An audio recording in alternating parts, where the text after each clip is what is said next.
Tonight on this Easter Sunday, we're going to take you to a place outside our world. It's not Mars or Venus, but it might as well be. It's a remote peninsula in northern Greece that millions believe to be the most sacred spot on Earth.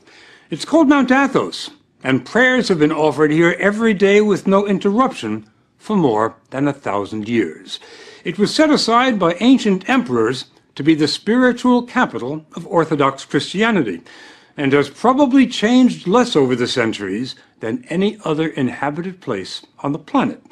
The monks come here from all over and do everything they can to keep what they call the world far away. Not surprisingly, journalists are not exactly welcome. For more than 2 years now, we've been corresponding, negotiating, and frankly pleading for an invitation, but ran into one monastic wall after another. Then, much to our surprise and delight, a few months ago, the monks said, "Okay, come see who we are." The story will continue in a moment.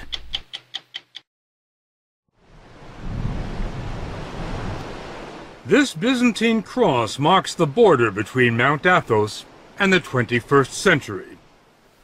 The monks come here, as they always have, for the beauty, the tranquility, and the isolation. But most of all, for this.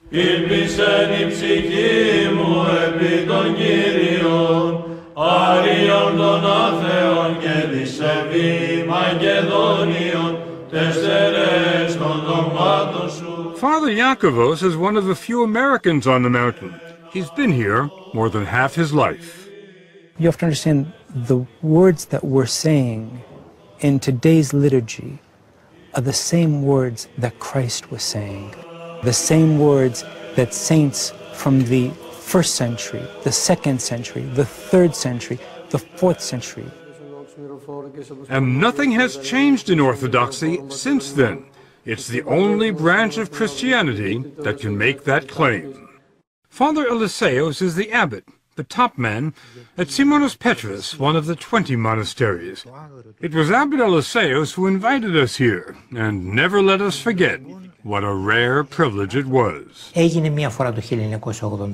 It happened once, in 1981.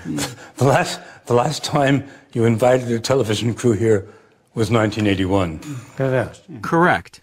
We weren't going to invite you, but your persistence convinced us to open the door.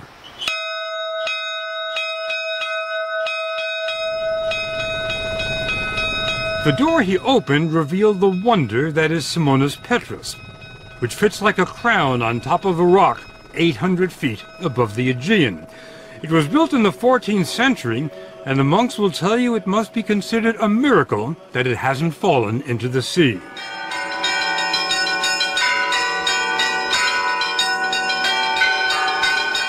There are 20 monasteries on Mount Athos. Some look like medieval fortresses. Others are so large they resemble small cities. They rise from virgin forests and line the coast, shrouded in mist. There's nothing on this 130-square-mile peninsula other than monasteries and monks. Nothing. We expected Mount Athos to be a quiet place, but we couldn't have imagined how quiet until we were dropped off here. The silence is only broken by the occasional tapping on a chiseled piece of chestnut. It's a call to prayer, and it started being used here before there were bells. Οι άνθρωποι που βρίσκονται εδώ έχουν ένα και μοναδικό σκοπό. The monks here have one goal, and that is how to get closer to God. Father Serapion wanted us to understand that there is no place on earth closer to heaven than Mount Athos. Μόνο πάνω από 1,000 εκκλησίες κάθε μέρα κάνουν Θεία Λειτουργία. Every day, 1,000 divine liturgies are celebrated on the peninsula. Είναι μοναδικό. It's unique in the world and in the Orthodox Church.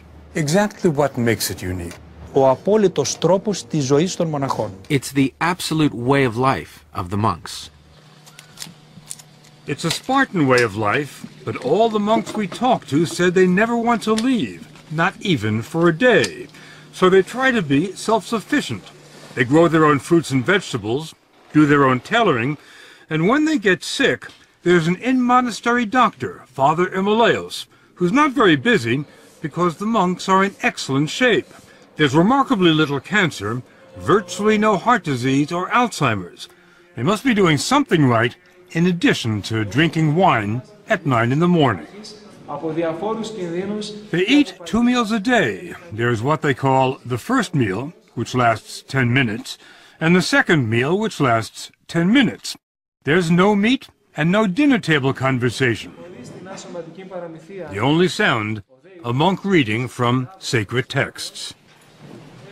We were surprised by how busy the monks are. When they're not praying, they're working.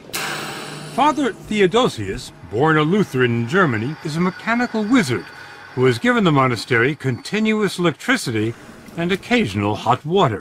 Many Christians in the world, they are looking for the original church, for the ancient church. Do you think this is the closest to the original church? Yes. When you come to Orthodoxy, you will see it has everything you ever sought for. Father Averkios takes care of the ancient footpaths here. He clears the trails. We went with him on what was for us an exhausting hike on the hills above the monastery. It wasn't tough for him, though. He says that after decades of roaming the world, this is his path. I've been to many places. Tell me where. From Switzerland, of course, from Sweden, Finland, Spain, Portugal, Singapore, Australia, and Texas. Texas? How did you like Texas? I liked very much. I liked mostly the people. Now, with all the traveling you've done, how did you end up here? I was searching for a way of life. I can give all of myself to that. And I think the God of Jesus is above all the others: money, lifestyle, even family. The family at Simonas Petrus consists of 54 monks from 8 countries. Father Yakovos came here 25 years ago from Winthrop, Massachusetts. This is about as beautiful as it gets. I think so. He took us on a tour of the monastery. It'd be tough enough to build a monastery on top of a rock today, but how did they do it in the 13th century? You know, that's something which even modern-day architects are amazed at. When the workers came and saw the site where St. Simon, the founder of our monastery, wanted to build, they looked at him and they said, "You're crazy." Are you crazy? Of course. So being crazy was not a bad thing? No, not at all. Now, back then, how did you get stuff up here? We have mules. It takes 15 minutes to walk through the monastery into the sunlight. Enough time to find out that Father Yakovos' journey to Mount Athos started at the age of 6, when his father showed him a picture.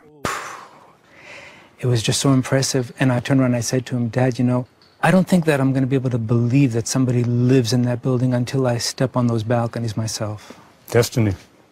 It is a little bit, too. From the age of 6. Yes. Father Yakovos doesn't follow what's going on in Winthrop or anywhere else today. There are no newspapers, no radio, no television on Mount Athos. There are a few telephones, and Father Yakovos got a call last year. His father was dying. Prior to his death, he was asking if I would go so I could see him one last time. Reasonable request. From a father, I think so. My response was negative, though. You didn't go? I didn't go. I didn't go because of the fact that monastics do not go to funerals of their relatives or their friends. They remain here at the monastery. When your father asked you to come see him one last time, and you said no, was there any feeling of, I'm letting my father down? Not at all. I know that we're going to see each other in paradise one day. The whole idea at Mount Athos is not only to isolate oneself from the outside world, but to let go of all memories of one's past life. The purpose of your being here, as I understand it, is prayer without distraction. I'm not being distracted now. Why are you laughing? First, tell me why you're laughing. Why am I laughing? Because St. Paul says we're to pray unceasingly. What's funny about that? That's not what's funny about it. What's funny is how you think I can stop praying.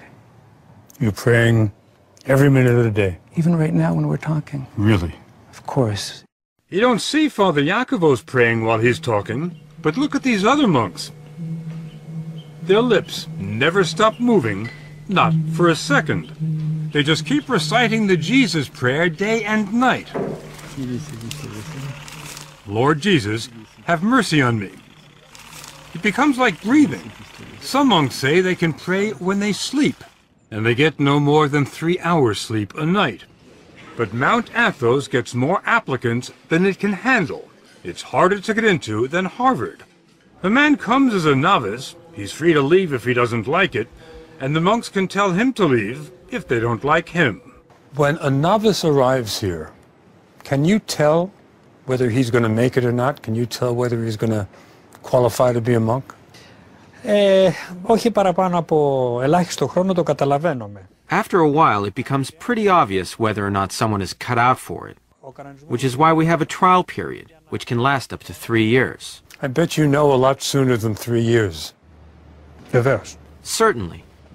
Once he's accepted into the community, it's a lifetime commitment, and life never changes here. Never.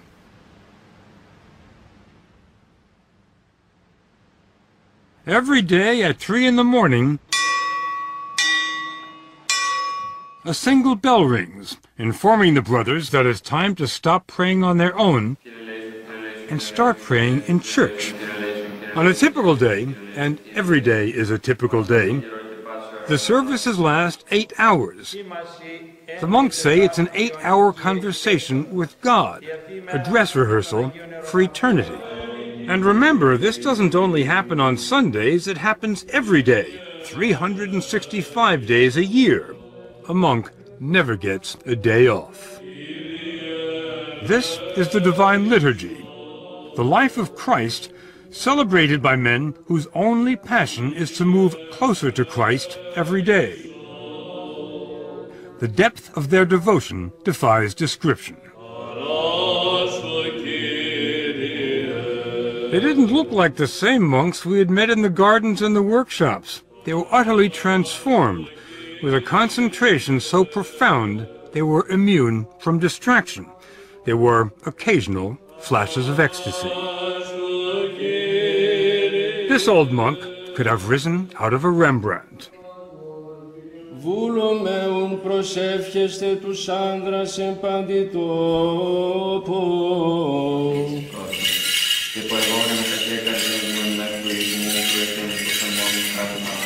There are no musical instruments in the church, just chanting. Chanting without end.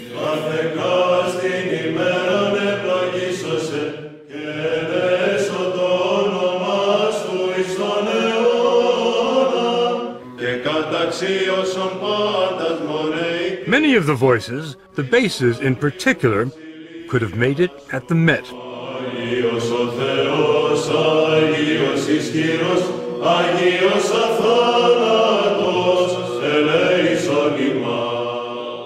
We didn't understand the words. We didn't really have to. This phrase we knew.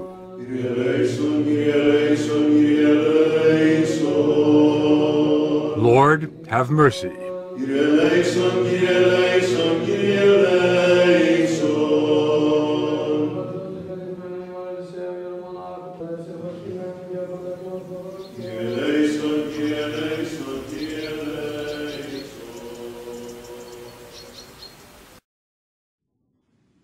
The most miraculous thing about Mount Athos may simply be the fact that it's still there. Over the centuries, it's been invaded by crusaders, Ottomans, mercenaries, pirates, and Franks. The Nazis had their eyes on it too. The 2,000 monks attribute their survival, not surprisingly, to divine intervention. But they've also been pretty crafty. Some of the measures they've taken will surprise you. If you'd like to come for a visit, though, it can be arranged, but it's not easy. First, you'll need a visa issued by the monks, and unless you're an Orthodox pilgrim, it can take a while. Next, you'll fly to Athens and make your way to a scruffy little town in northern Greece where there's no airport and where the roads are dicey. Then you'll hop on a ferry, unless the trip has been canceled because of rough seas. That happens all the time. But on a calm day, it can be a very pleasant ride. The story will continue in a moment.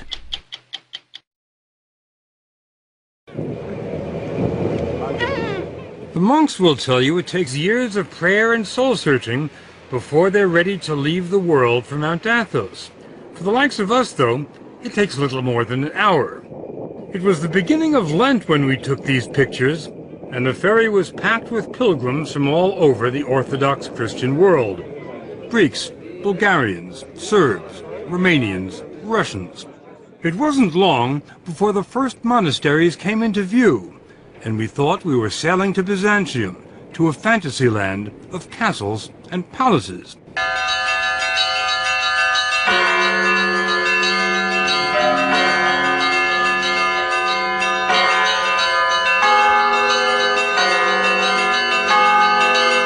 We were headed for Vatopedi, one of the oldest and largest monasteries on Mount Athos.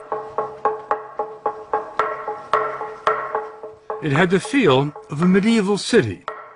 Holiness seemed to seep from the very stones, from the frescoes on the 10th century church, from the marble font for holy water. But then there was the monastery's secular-looking centerpiece. There's nothing remarkable about the clock tower at the Vatopedi monastery, except for one thing. Check out the time. It's just about 8:30. Now, my watch reads 2:30. That's a 6-hour difference, and there's nothing wrong with their clock or with my watch.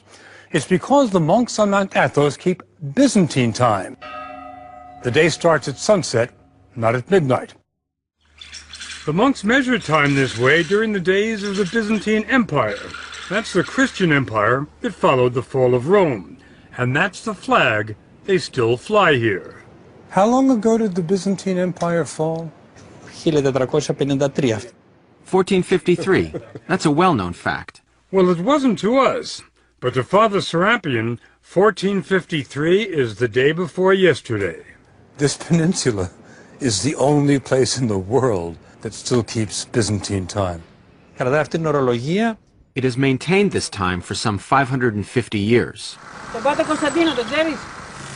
It was harvest time when we arrived, and dozens of monks were hard at work in the olive groves on the hills overlooking the monastery. That's where we ran into Father Nicandros from Melbourne, Australia. This place looks like a summer resort, like a holiday resort, like a retreat, but it's not. It's an arena. It's an arena? Yes. What do you mean? The unseen warfare. Unseen warfare? That's right. What does that mean? To fight against the angels of the dark side, you see, of the demon, of the devil, Satan. The battle against Satan and the dark side is waged here every day. The spiritual leader at Vatopedi is Abbot Ephrem. Here, the life of Christ is experienced in a genuine way, and this doesn't happen in many other places in the world. What I'm talking about is the art of salvation. It just so happened that while we were there, the monks celebrated an elaborate 7-hour vigil, and the church was packed with pilgrims. It's held once a year to honor the archangels Gabriel and Michael. According to the Bible, Gabriel and Michael led the army of angels that expelled Satan from heaven.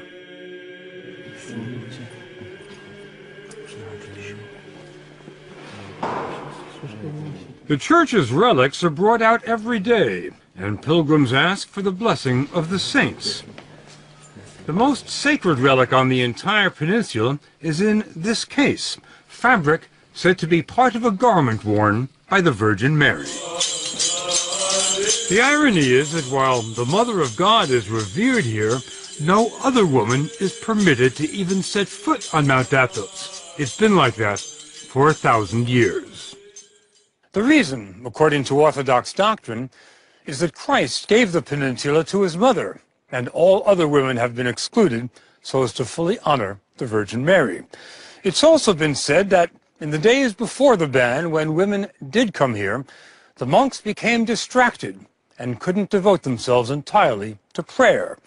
They say it's been a lot easier since the last lady left. Keeping women out certainly wasn't much of a problem 300-400 years ago. Do you feel that's becoming problematic today? I don't think so, because the monastery itself and all the land around it is our property. And if we don't want women coming onto our property, we have every right to do that. Mount Athos may be the last all-male bastion in the world, and Father Arsenio says it has to stay that way. Here we are concerned solely with purity and our elevation to eternity. If women are permitted, they'd bring their families and their children. This place would become a tourist attraction and no longer a place of silence. If we wanted to experience profound silence, we're advised to go to Stavronikita. It's the smallest monastery on the Holy Mountain, but it has some of the most remarkable treasures. You stain the silence just by walking in. There's no electricity here, so the icons and mosaics are illuminated only by shafts of sunlight and a few candles. St. Nicholas, the patron saint, John the Baptist, and the Virgin Mary. We were stunned by the magnificence of the art here, but then we ran into Father Maximus, a former professor at the Harvard Divinity School. He told us what we were seeing cannot be described as art. They're devotional objects, and they're part of the living liturgical life of the church. So we don't have any art, and we're not a museum. I mean, to put it starkly. Whatever you call it, it's priceless.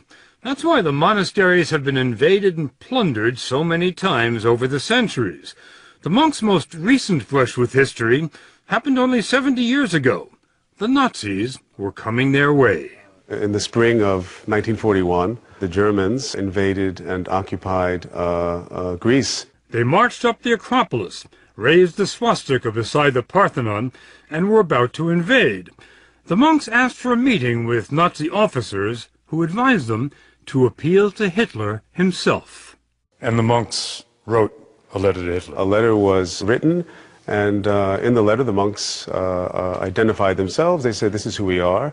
And they asked Hitler to place the Holy Mountain under his personal protection. What kind of response did you get? Well, it seems that Hitler liked the idea and accepted the invitation to become the personal protector of the Holy Mountain. Well, let me just get that straight. Hitler, the personal protector of the Holy Mountain. That's right. That's right. Hitler did send a team of German academics to Mount Athos. They took 1,800 pictures of the mountain's treasures, and it wasn't because they enjoyed photography. Hitler wanted the monastery's riches in Berlin. The professors were sent as an advance team to catalog the treasures of the Holy Mountain so that a selection of things could be made to be removed. Didn't happen, did it? No, it didn't. Not a single thing was taken. Father Maximus believes they have the Russians to thank for that by the time the Nazi scholars completed their work, Hitler was bogged down in Russia and wasn't thinking about icons. That Nazi period has been largely forgotten here. To the monks, it was just one more blip on the road, and a small one at that. Today, Vatopedi is the most popular destination on the mountain. It hosts 35,000 pilgrims a year and offers more than spiritual sustenance. The monks have their own fishing boats, and the catch is pretty good. The fish are served fresher than in any Greek restaurant. The refectory dates from the 12th century, and since the 12th century, the food here has been free. Vatopedi has been supported by rich benefactors, emperors, princes, kings, and today, partially by pilgrims with deep pockets who commission icons in the making. But the ancient treasures? Not a chance. They can't even see them. They're under lock and key. It's not a new security system, but it works. Normally, it takes more than one monk to unlock the door, because no one monk is allowed to have all 4 keys at the same time. It's sort of a medieval version of the nuclear launch control. Do you keep those keys in your pocket, Father? Try not to. Father Matthew from Fond du Lac, Wisconsin, was given the abbot's blessing to let us into the inner sanctum. Once inside, there was still another hidden door. Behind the curtain. We walked into the world of Byzantium. It was hard to imagine that everything here was at least 600 years old, because the brilliance had not faded. There are almost 4,000 icons stored in this monastery alone. Oh, wow. The highlight? A 14th century icon of Christ. Every monk will tell you the sole purpose of life on Mount Athos is to get closer to Christ every day. And they say total union with Christ is only possible when they leave this world. Πρώτο πράγμα που κάνει ένας μοναχός είναι να αγαπήσει το θάνατο.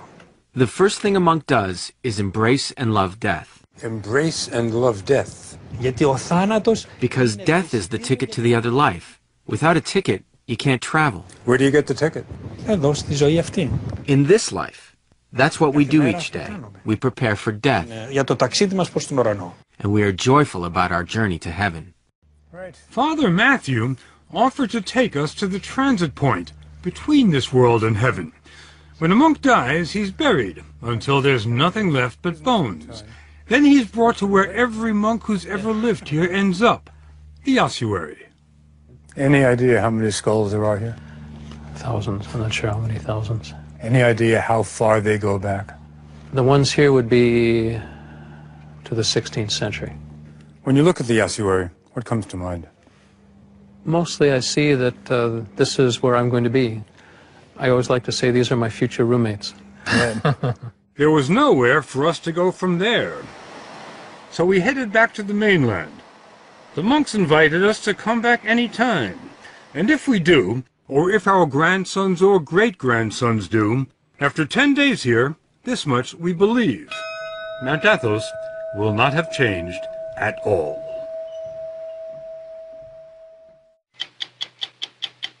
Go to 60minutesovertime.com to see the challenges of scaling and shooting a story on Mount Athos.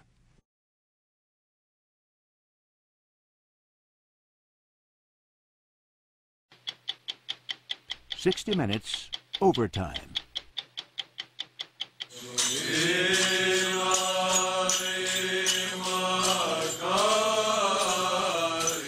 It is overwhelming when you go there. All of a sudden you see this monastery rising up into the heavens.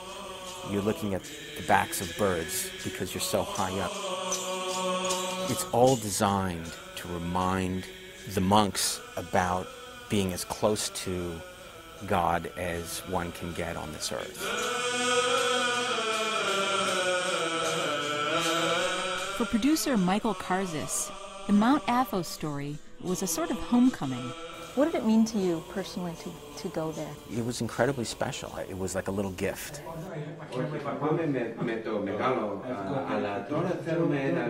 The son of Greek immigrants, Michael not only speaks the language, he was raised in the Greek Orthodox faith. That came in handy one day when the 60 Minutes crew was about to make a serious error. We wanted to set up an interview with one of the abbots at Vatopedi, and the abbot said, you know, yeah, we could do it in the main church. And I said, okay, well, we can set up there, but we can't set up in the center of the church. Why did I know that? I don't know why I knew that, but it's a sacred place. It's the center of the universe. It's the center of their devotion.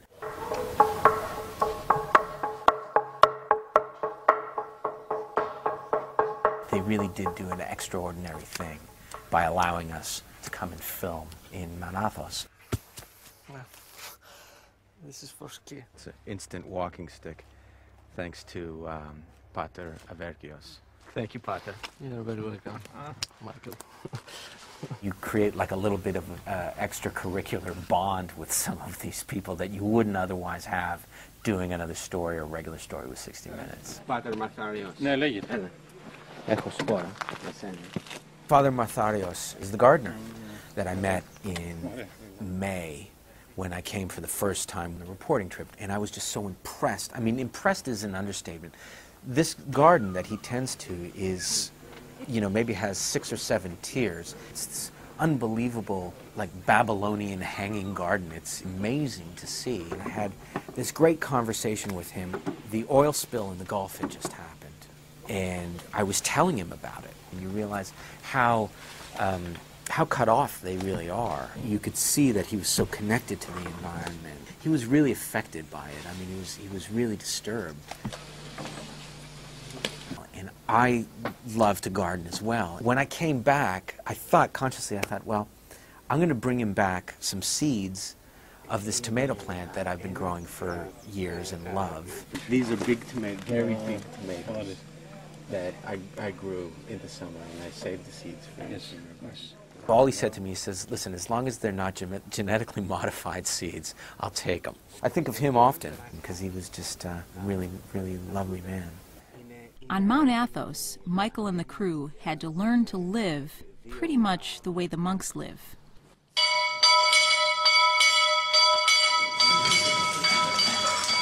We only get 2 meals a day, and there's a brief service just before the first meal at about 8 o'clock in the morning, and then there's a second meal right about now after Vespers, which of course I'm late for.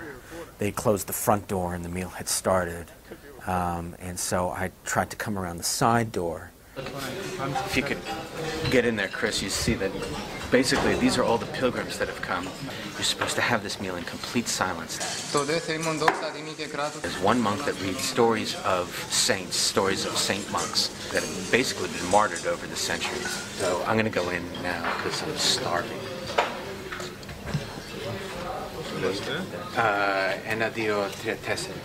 It's like a service. You can't come in late and sort of say, pardon me, but, you know, can you slide down and let me have a seat next to you? It's not a good idea to do that.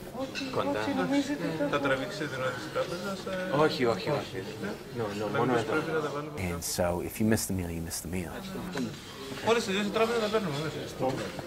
Let's go. Now, because of overtime, I'm stuck out here while dinner's being served. We only get 2 meals a day. It's because they knew that we were working. They made some accommodation for us afterwards. What's it been like having us around for the last 3 or 4 days? Well, it's certainly a challenge because we're normally shy of cameras. I hope it hasn't been too much of a penance for you. No, not at all. Thank you. You're on their clock. You're on their turf. There's nothing that you're going to do that's going to change how they live their life. I mean, there have been many other people, a lot more powerful than 60 Minutes, that's shown up there and they've carried on, be it the Ottomans, be it the Nazis, be it the Franks, be it the, you know, I mean, a lot of people have come and gone, you know. Monks, for the most part, are praying all the time. It's like a blast furnace for prayer for the rest of the world, you know. I mean, that's the way it sort of comes across when you spend time there.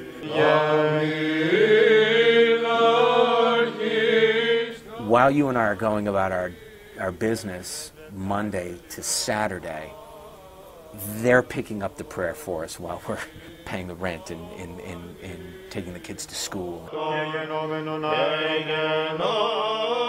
That's sort of how they see it.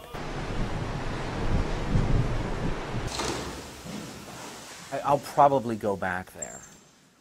There's more there for me if I can go without having to sort of be consumed with writing questions and making sure we're shooting and all the things that go into making a 60 Minutes piece.